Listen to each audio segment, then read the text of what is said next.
കൊല്ലം പ്രാദേശികം ചാനലിന്റെ കൊല്ലം റേഡിയോയിലേക്ക് എല്ലാവർക്കും സ്വാഗതം. ഇന്നത്തെ പ്രധാന തലക്കെട്ടുകൾ. പാലക്കാട് MLA രാഹുൽ മാങ്കൂട്ടത്തിന് രണ്ടാമത്തെ ബലാത്സംഗ കേസിൽ മുൻകൂർ ജാമ്യം. ശബരിമല സ്വർണ്ണക്കൊള്ള കേസിൽ കേസ് രേഖകൾ ആവശ്യപ്പെട്ട് എൻഫോഴ്സ്മെന്റ് ഡയറക്ടറേറ്റ്. നടിയെ ആക്രമിച്ച കേസിൽ കുറ്റക്കാർക്ക് ജീവപര്യന്തം ശിക്ഷ നൽകണമെന്ന് പ്രോസിക്യൂഷൻ. മമ്മൂട്ടി ചിത്രം കളങ്കാവൽ 4 ദിവസം കൊണ്ട് 50 കോടി ക്ലബിൽ. 16 വയസ്സിന് താഴെയുള്ള കുട്ടികൾക്ക് സോഷ്യൽ മീഡിയ നിരോധിച്ച് ഓസ്ട്രേലിയ. വിശദമായ വാർത്തകളിലേക്ക്. ദേശീയ രാഷ്ട്രീയ വാർത്തകൾ. രാഹുൽ മാങ്കൂട്ടത്തിൽ കേസ്. പാലക്കാട് MLA രാഹുൽ മാങ്കൂട്ടത്തിനെതിരായ രണ്ടാമത്തെ ബലാത്സംഗ കേസിൽ തിരുവനന്തപുരം പ്രിൻസിപ്പൽ സെഷൻസ് കോടതി ഉപാധികളോടെ മുൻകൂർ ജാമ്യം അനുവദിച്ചു. എല്ലാ തിങ്കളാഴ്ചയും രാവിലെ 10നും 11നും ഇടക്ക് അന്വേഷണ ഉദ്യോഗസ്ഥയ്ക്ക് മുന്നിൽ ഹാജരാവണം, അറസ്റ്റ് ചെയ്താൽ ജാമ്യത്തിൽ വിടണം എന്നിവയാണ് പ്രധാന ഉപാധികൾ. പിന്നാലെ നാളെ വോട്ട് രേഖപ്പെടുത്താൻ രാഹുൽ പാലക്കാട് എത്തുമെന്നും സൂചനയുണ്ട്. സൈബർ അധിക്ഷേപം. രാഹുൽ മാങ്കൂട്ടത്തിനെതിരെ പരാതി നൽകിയ യുവതിക്കെതിരെ സൈബർ അധിക്ഷേപം നടത്തിയെന്ന കേസിൽ KPCC ജനറൽ സെക്രട്ടറി സന്ദീപ് വാര്യർക്ക് താൽക്കാലിക ആശ്വാസം. പോലീസ് റിപ്പോർട്ട് വരുന്നതുവരെ അറസ്റ്റ് ചെയ്യില്ലെന്ന് പ്രോസിക്യൂഷൻ കോടതിയെ അറിയിച്ചു. ഗവർണർ സർക്കാർ പോര്. സർവകലാശാലകളിലെ VC നിയമന തർക്കത്തിൽ ഗവർണറും മന്ത്രിമാരും തമ്മിൽ നടത്തിയ ചർച്ചയിൽ ധാരണയായില്ല. വിട്ടുവീഴ്ചയ്ക്കില്ലെന്ന നിലപാടിൽ ഗവർണര് ഉറച്ചുനിന്നതോടെ അനുനയ നീക്കം പാളുകയായിരുന്നു. വീര സവർക്കർ പുരസ്കാരം. വീര സവർക്കര് പുരസ്കാരം ഏറ്റുവാങ്ങുന്നതുമായി ബന്ധപ്പെട്ട എതിർപ്പുകൾ ശക്തമായതോടെ ശശി തരൂർ MP പരിപാടിയിൽ പങ്കെടുക്കില്ല. പുരസ്കാരം സ്വീകരിക്കുന്നത് താൻ അറിഞ്ഞില്ലെന്നും സംഘാടകരുടെ നടപടി നിരുത്തരവാദപരമാണെന്നും തരൂർ പ്രതികരിച്ചു. തെരഞ്ഞെടുപ്പ് വിഷയങ്ങൾ. തദ്ദേശ തെരഞ്ഞെടുപ്പ് റിപ്പോർട്ടിംഗിനിടെ കിഴക്കമ്പലത്ത് മാധ്യമപ്രവർത്തകരെ കയ്യേറ്റം ചെയ്ത സംഭവത്തിൽ CPM പ്രാദേശിക നേതാവ് ഉൾപ്പെടെയുള്ളവർക്കെതിരെ പോലീസ് കേസെടുത്തു. മലപ്പുറം തെന്നലയിലെ കൊട്ടിക്കലാശത്തിൽ മരം മുറിക്കുന്ന വാളുകളുമായി പ്രകടനം നടത്തിയ UDF പ്രവർത്തകർക്കെതിരെ പരാതി നൽകാൻ ഒരുങ്ങുകയാണ് CPM. തിരുവനന്തപുരം വഞ്ചിയൂരിൽ കള്ളവോട്ട് ആരോപിച്ച് BJP പ്രവർത്തകരും ട്രാൻസ്ജെൻഡേഴ്സും തമ്മിലുണ്ടായ സംഘർഷത്തിൽ 3 കേസുകളാണ് പോലീസ് രജിസ്റ്റർ ചെയ്തിരിക്കുന്നത്. വ്യാജരേഖയുണ്ടാക്കി വോട്ടർ പട്ടികയിൽ പേര് ചേർത്തെന്ന പരാതിയിൽ മലപ്പുറം പുളിക്കലിൽ LDF സ്ഥാനാർത്ഥിക്കെതിരെയും കേസ് രജിസ്റ്റർ ചെയ്തു. ലോക്സഭാ തെരഞ്ഞെടുപ്പിൽ തൃശൂരിലും തദ്ദേശ തെരഞ്ഞെടുപ്പിൽ തിരുവനന്തപുരത്തും വോട്ട് ചെയ്ത കേന്ദ്രമന്ത്രി സുരേഷ് ഗോപിക്കെതിരെ VS സുനിൽകുമാർ വിമർശനമുന്നയിച്ചു. സംസ്ഥാന വാർത്തകൾ. ശബരിമല സ്വർണ്ണക്കൊള്ള. ശബരിമല സ്വർണ്ണക്കൊള്ളയുമായി ബന്ധപ്പെട്ട കേസ് രേഖകൾ വേണമെന്ന് എൻഫോഴ്സ്മെന്റ് ഡയറക്ടറേറ്റ് ആവശ്യപ്പെട്ടു.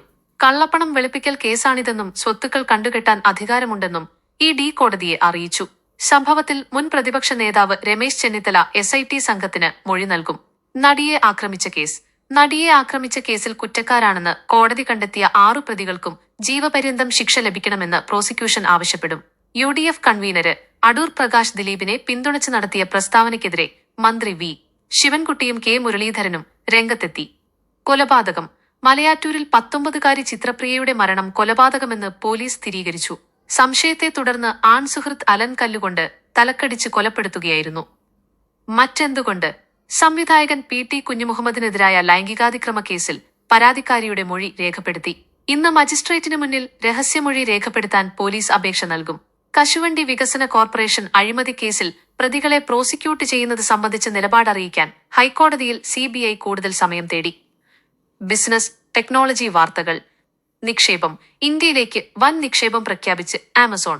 2030 രാജ്യത്ത് $35 ബില്യൺ നിക്ഷേപിക്കുമെന്ന് കമ്പനി അറിയിച്ചു. ഗൂഗിൾ AI ബജറ്റ് വിലയിൽ AI സേവനങ്ങളുമായി ഗൂഗിൾ. പ്രതിമാസം $399 നിരക്കിൽ ഗൂഗിൾ AI പ്ലസ് പ്ലാൻ ഇന്ത്യയിൽ അവതരിപ്പിച്ചു. ആദ്യ 6 മാസം പുതിയ ഉപയോക്താക്കൾക്ക് $199 ഈ പ്ലാൻ ലഭിക്കും. വിമാനയാത്രാ പ്രതിസന്ധി. ഇൻഡിഗോ വിമാന കമ്പനി നേരിടുന്ന പ്രതിസന്ധിയിൽ പൈലറ്റ്സ് അസോസിയേഷന് പാർലമെന്റ് സമിതി നോട്ടീസ് നൽകി. പ്രതിസന്ധി തുടങ്ങിയ ശേഷം 4600 വിമാനങ്ങളാണ് ഇതുവരെ ഇൻഡിഗോ റദ്ദാക്കിയത്. സിനിമാ വാർത്തകൾ. കളങ്കാവൽ.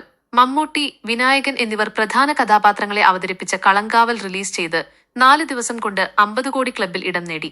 ഏറ്റവും വേഗത്തിൽ 50 കോടി ക്ലബിൽ ഇടം പിടിച്ച മമ്മൂട്ടി ചിത്രമെന്ന റെക്കോർഡും ഇതോടെ ചിത്രം സ്വന്തമാക്കി. ചാമ്പ്യൻ. അനശ്വര രാജൻ നായികയായ സ്പോർട്സ് ആക്ഷൻ ഡ്രാമ ചിത്രം ചാമ്പ്യൻ ക്രിസ്മസ് റിലീസായി ഡിസംബർ 25-ന് തിയേറ്ററുകളിലെത്തും. അന്താരാഷ്ട്ര വാർത്തകൾ. സോഷ്യൽ മീഡിയ നിരോധനം. ലോകത്ത് ആദ്യമായി 16 വയസ്സിന് താഴെയുള്ള കുട്ടികൾക്ക് സോഷ്യൽ മീഡിയ നിരോധിച്ച് ഓസ്ട്രേലിയ. നിരോധനം പ്രാബല്യത്തിലായതോടെ 25 ലക്ഷത്തോളം കൗമാരക്കാർ സോഷ്യൽ മീഡിയയിൽ നിന്ന് പുറത്തായി. മമതാ ബാനർജി.